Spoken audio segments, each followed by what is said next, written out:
Okay. And as we get closer to open contact, the splitting prism is becoming more and more obvious with many more examples of very positive and very negative energy and behavior, which we can observe through glass walls. You've often described how at some point we won't be able to perceive those realities because they'll be too incompatible with our vibration. Mechanically speaking, are there certain specific deciding factors that determine when something of a very different vibration effectively vanishes from somebody's reality? And if so, could you name some of those factors? One of the factors is whether or not it's still relevant for someone to perceive someone else that may be exhibiting a very different vibration. They may still contain within the overall formula of what they are energetically as a pattern indications that they still need to perceive those kinds of attributes in another person for some reason of their own. It may be for the purpose of assisting that person. It may be for the purpose of getting a reflection from that person that they need in their own life. There can be many different factors that may allow someone to still retain the ability to perceive another, even though their vibrations may be very far apart. Okay. And in connection to Halloween and the anniversary of the destruction of Atlantis, would a future Halloween be a pivotal point for our current timeline? Yes, it will be, especially with the coming of the hybrids, and especially as humanity opens up to its spiritual side more strongly. We will, to some degree, talk about this in the upcoming transmission in your Las Vegas area. Okay. Um, this person is writing that they live in Israel and they're in a very challenging experience right now. And they're aware of the many realities and scenarios and how the importance of their reaction to them. But they want to know, how should they be reacting to these scenarios? What is my state of being to them? And do you have any messages for the state of Israel? All we can say at the moment is to be cautious, to be aware that there may be certain things that are being done for reasons that are not necessarily absolutely clear. There may be hidden agendas in terms of why something is done the way it has been done. Agendas that would allow the world to see that area in a very different light that's not necessarily positive.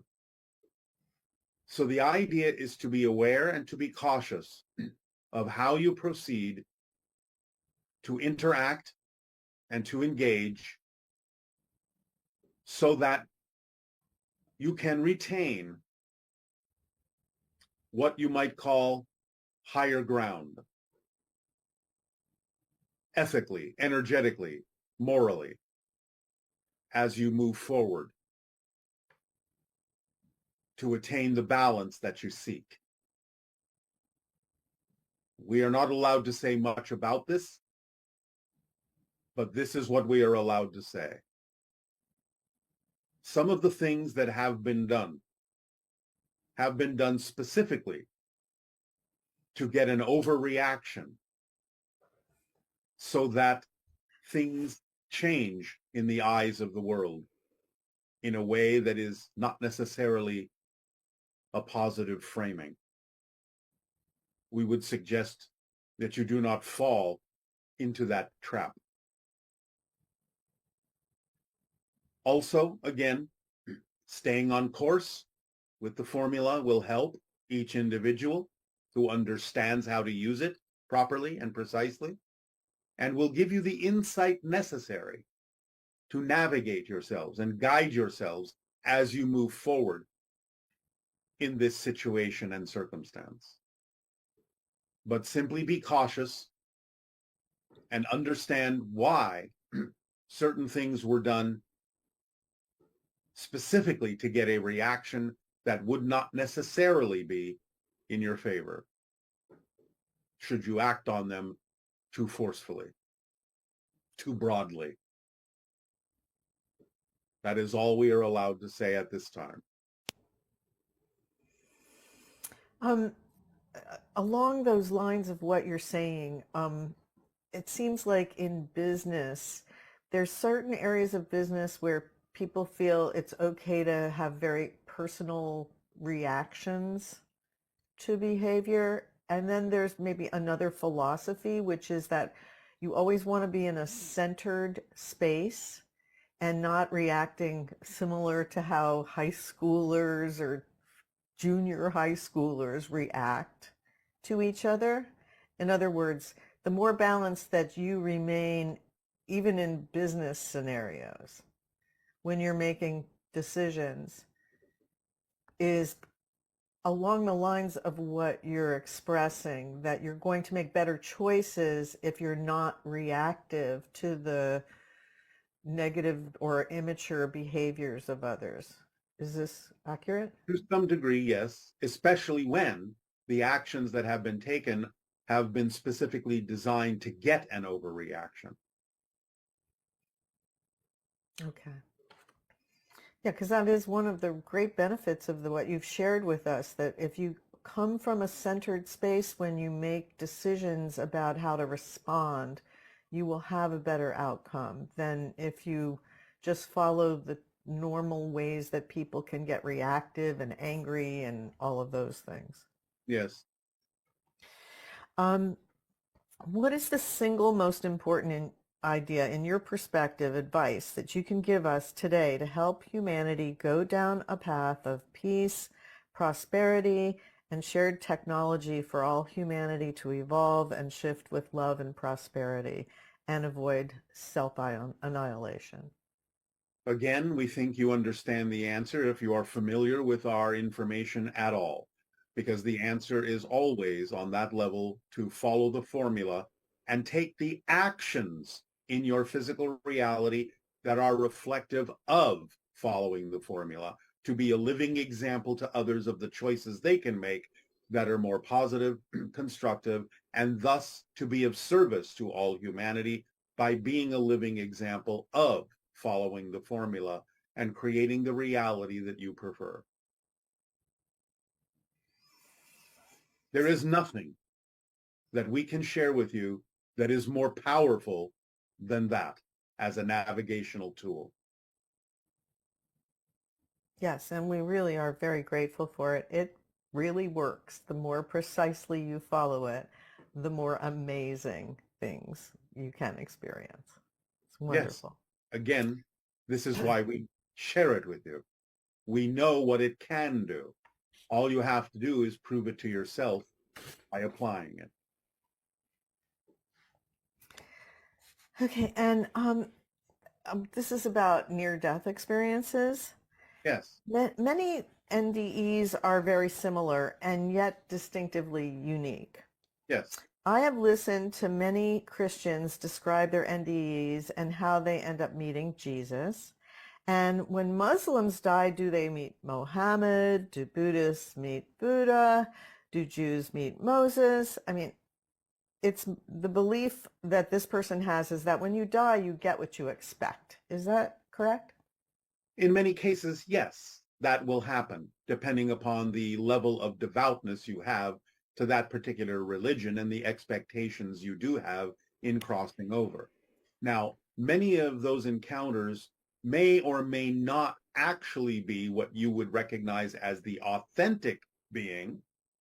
It might be a spirit guide presenting itself that way because of the expectation, rather than it literally being the being known as whatever name you wish to insert there.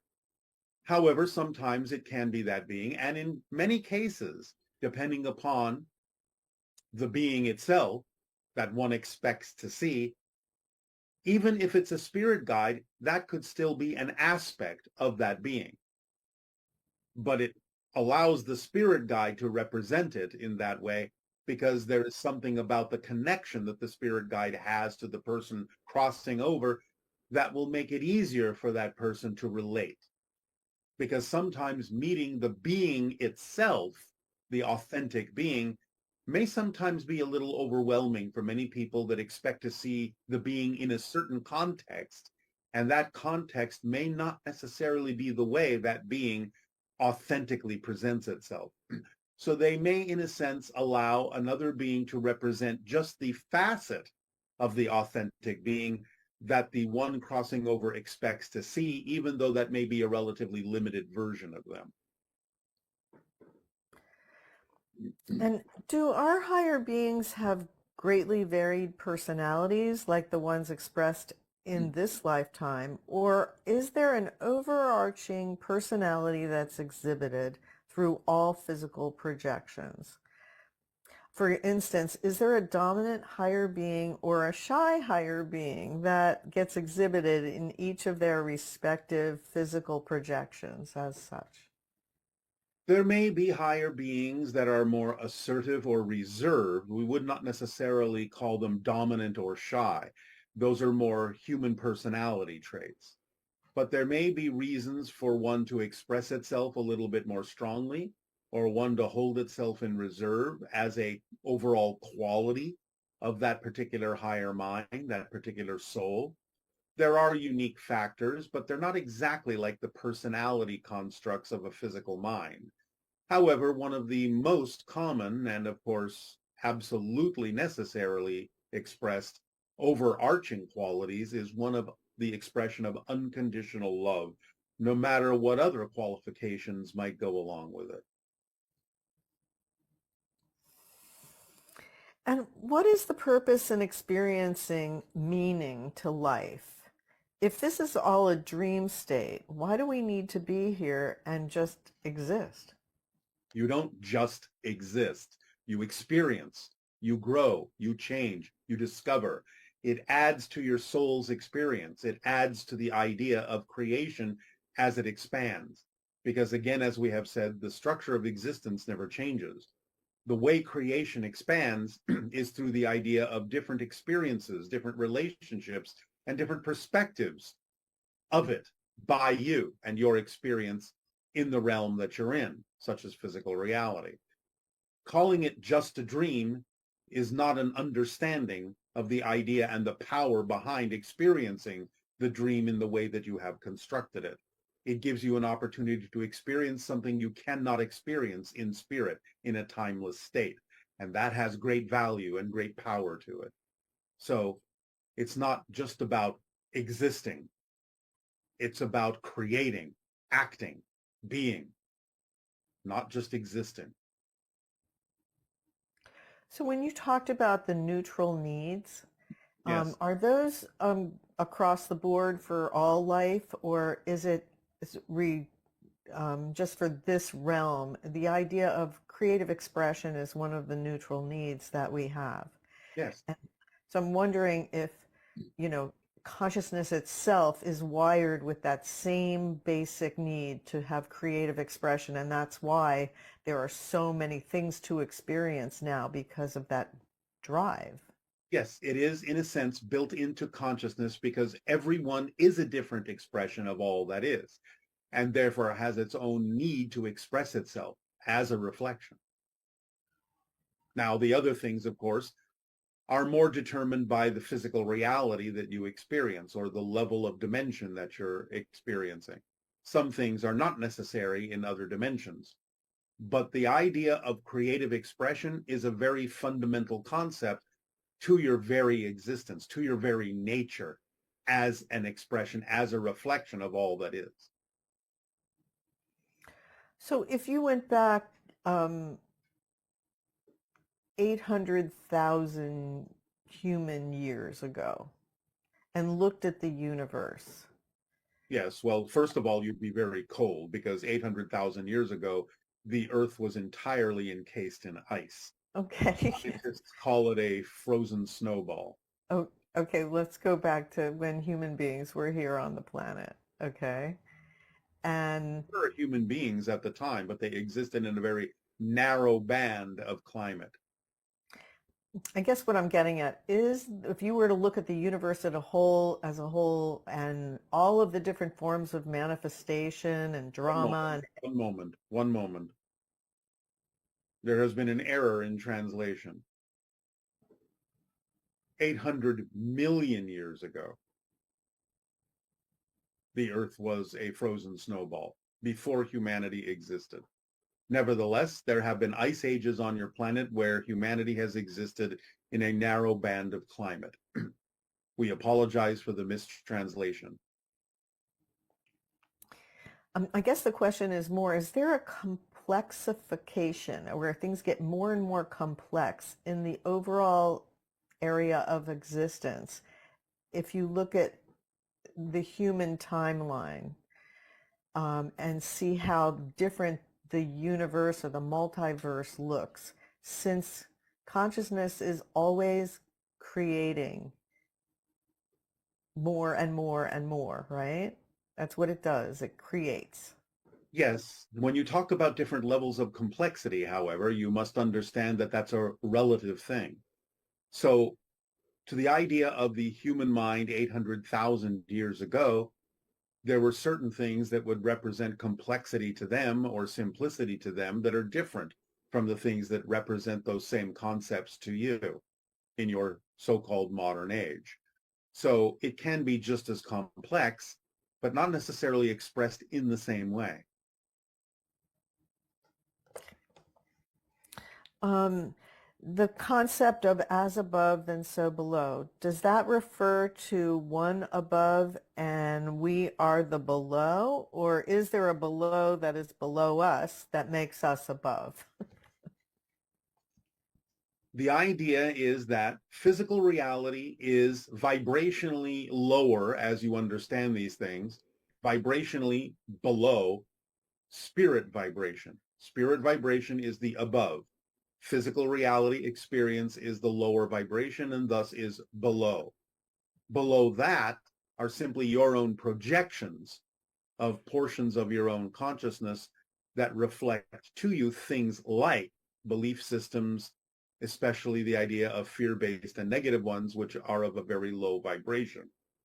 However, the idea that these things exist in the sub and unconscious mind as beliefs is actually paradoxical because all you're getting is a reflection of belowness, making you feel like the idea of the subconscious and unconscious are, so to speak, below you, but they're actually vibrationally above you because they're closer to the idea of the non-physical higher mind. So you can have a reflection that you've created that is seemingly below you, but physical reality is the lowest vibration authentically compared to spirit. Now, there are other realities that are more dense than yours. You can consider those vibrationally to be below your experience of reality. But on your world, the vibrations of physical reality are the lowest that you actually authentically go, even though you may create the illusions of something even lower.